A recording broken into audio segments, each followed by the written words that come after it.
Like, and we just all feel it. It's like all connecting to like the bridge into her story, into her share, into where she's at. It's like the bridge of where she's at and where she's going.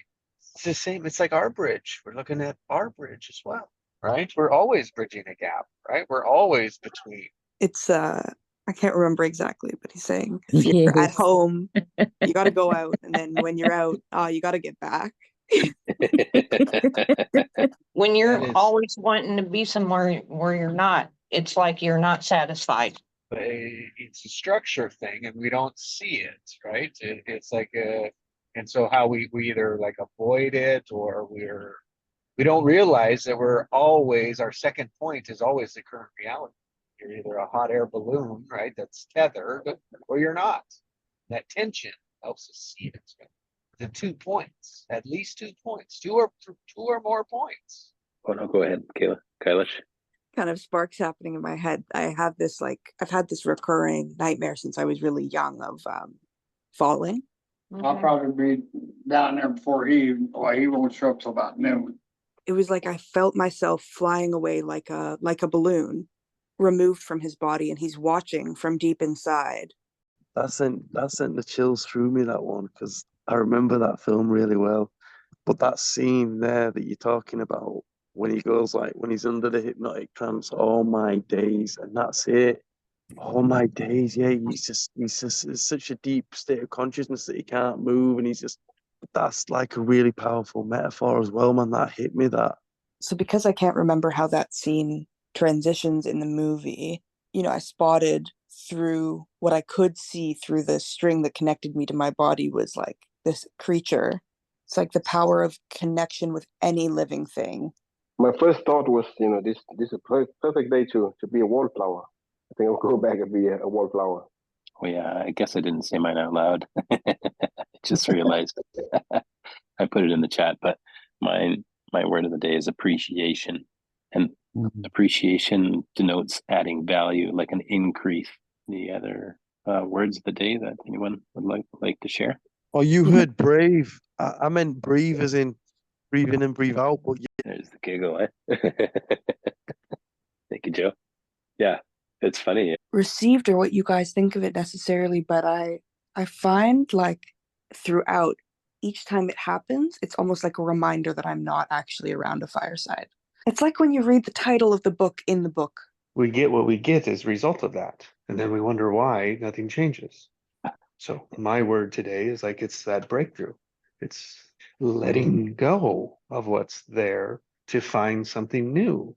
And that's the gift here is we get to experience that. We get to see it in others. We get to see it in ourselves and we get to witness it. And for today, tomorrow it might be something different, but that's what it is for today for me.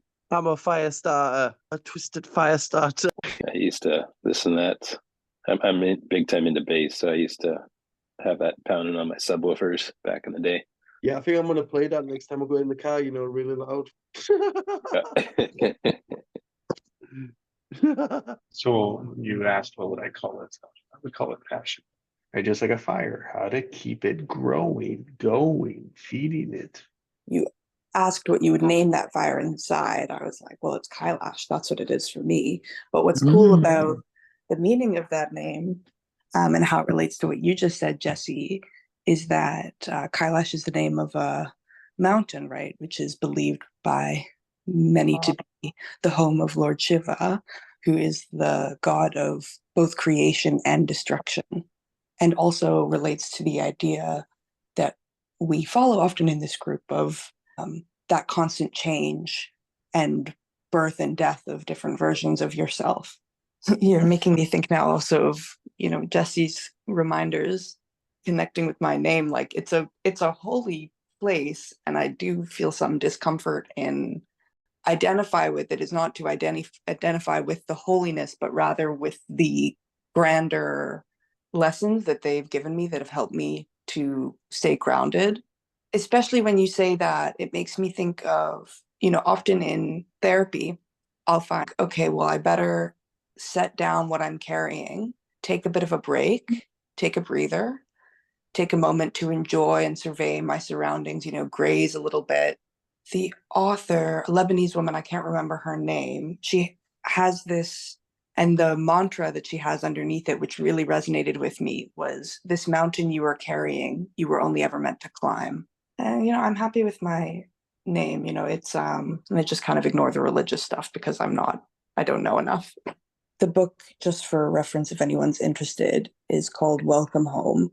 It was really valuable. There was lots of really beautiful stuff in it, but that's the thing that stuck with me the most. That was a phrase that it must have been close to 2 years ago now. I do remember Jesse saying that at the beginning of meetings that I attended at the beginning, actually. And we went into unconscious autopilot and became victim of circumstance. I'd love to share here if you like, Kailash. Yeah, it sounds like a good one. I want to chuck it into one of my AI bots. Get a nice little summary. I would But encourage, yeah, even if you find it in a library, just flipping through it for the I'm gonna type it in the chat right now. It's NAJWA. Give it a look. It's I don't think it's very old. Yeah, I don't know. I mean, it's not fully a workbook. She has stories in it as well, but like the ways that you are and the things that you want for yourself, and then you look at the differences and consider the small ways. I remember that exercise from the beginning. I didn't make it all the way through the book, but it was definitely influential for me. That are not mine to carry, or that carrying has no value. I think it was you, Mom. It actually could have been my therapist. It's funny how you can get that mixed up when your mom is a therapist than anyone externally is ever going to be able to give you about what you need and what's best for you. And it can be hard to access that. It's that resonating, like saying resonate even indicates that you have that. Have a much easier time with that dance in friendships than intimate relationships, as I'm sure others can. Oh, she's scattered. There we go. That's what I missed. Sorry about that. Kailash and Joe for finding the flip book online. I know, making sense of some things that have happened for me based on trying to figure out how to navigate more mindfully myself when faced with wanting to help or be call as like maybe it was yesterday, it's like a rebellious spirit. Thinking about it in this context, it's a reaction to a tone that has suggested that someone else knows best what I should do. It's like, oh, this pattern keeps playing, the Kailash, because it is seeking something. You broke through what it was seeking. So now you're aware and you know what it is. That doesn't mean that the pattern stops. We think the breakthroughs are light switches, and sometimes they are, depending on how deep we're not born. Well, sorry. We're born effectively doing it. Society warps it so that every moment it's like becomes our automatic starting. It's a new automatic starting position. Well, what's the starting position? Our heart rather than our ego, because the ego just wants to step over the answer. It doesn't want to go deep. It doesn't want to explore. It wants to keep everything the same. So that's what we're hanging on to. And it's like, oh, we're just fighting for what I thought was appropriate back then.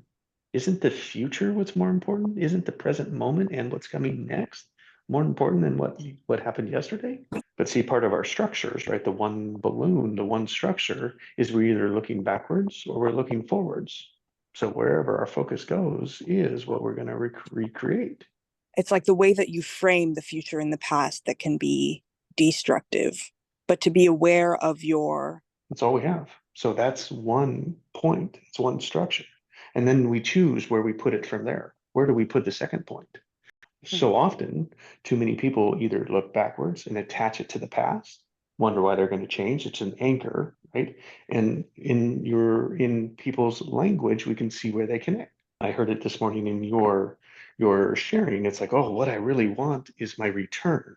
Well, what you want is to return, but it's like you're tying your return to recovery. So it's like, it's like, well, when are you going to allow yourself to recover? Only when recovery is no longer a word. Like we expect to heal. It's like, how does healing help in that? Changing the language in my brain to be, rather than I have to be recovered, my life's kind of way of communicating with me that my pace is not aligned with what I guess even post injury, I still find it difficult to active encouragement from people who have done research about the brain. I see my experience of recovery and my concussion as much more of a blessing than anything else, and have from the moment it happened. You know, I got time learning again with a new lens. You know, I'm being reminded that my brain is always able to create new pathways. I'm being told that the pathways I had, which is kind of can be seen as an opportunity to build ones that I choose than that are automatically built. If that's your experience, then it's your experience. Otherwise, Right? It's like a harmony between the two. It's- That's what we're after, not a Yeah. disharmony.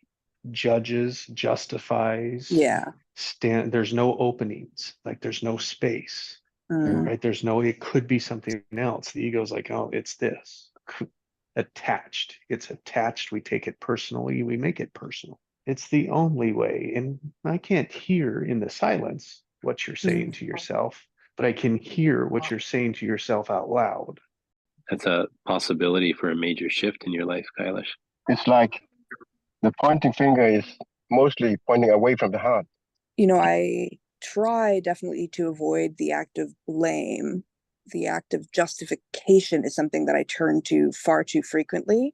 And what I realized, It's easy to repeat it mindlessly, and just from an ego standpoint, God grant me the wisdom to accept the things I cannot change, courage to change the things I can, and the wisdom to know the difference. And it's taken me decades to really understand and grasp the significance of that prayer. Serenity is neutral. Fully, yes. Yes, Jesse.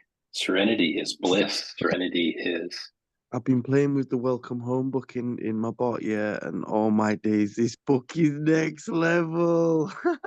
This metaphorical exercise can help you process difficult emotions and move forward. All my days, like Yeah, 3-chair. Exactly, Jesse. It's a 3-chair. That's exactly what I was thinking. all my days, this book, the foundation of your inner home is self-acceptance and self-awareness. Self-acceptance that allows acknowledging and embracing your strengths and weaknesses as part of who you are. Structure all the pieces, and your heart puts the puzzle together. It becomes unconsciously competent when you act on the wisdom. Okay, and the next message is wisdom. Is wisdom to see the difference? Receiving the knowingness that was always inside your heart. It's like a returning home. It's like welcome home. Welcome back to your heart. And it's to know the difference between what you can change and what you can't change. Question from the chat. The ego is trying to answer the question in the chat. Or differences? That's a great question to be able to ask ourselves. I'm so glad I stayed on for these extra 3 minutes. Thank you so much, everyone. Have a great day, guys.